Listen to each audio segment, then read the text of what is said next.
আসছি আপনাদের সাথে দেখা সাক্ষাৎ করার জন্যে, আপনাদেরকে ধন্যবাদ দেওয়ার জন্যে, কৃতজ্ঞতা জানাবার জন্যে। আল্লাহর অশেষ রহমত আমার প্রতি রয়েছে, নাহলে এত বড় পদের কথাটা আমিও চিন্তা করিনি। ভাবছি ভালো একটা, যেরকম দিয়ে আমাকে দুইটা মন্ত্রী একসাথে দিতে, এবারে তো একটা ভালো মন্ত্রণালয় দিবে। সেই জায়গায়, এত উচ্চ জায়গায় যে আমার পদার্পণ হয়েছে, সেটা আল্লাহর ইচ্ছা হয়েছে, আল্লাহর রহমতে হয়েছে, আপনাদের দোয়া করতে জন্য।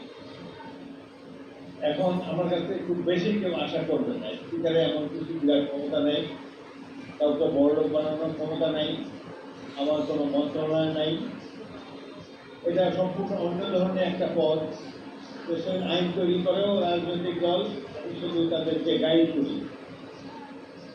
এইভাবে আইনটা প্রণয়ন করার একটা নির্দিষ্ট পদ্ধতি আছে, সেই পদ্ধতিটা যাতে সবাই অনুসরণ করে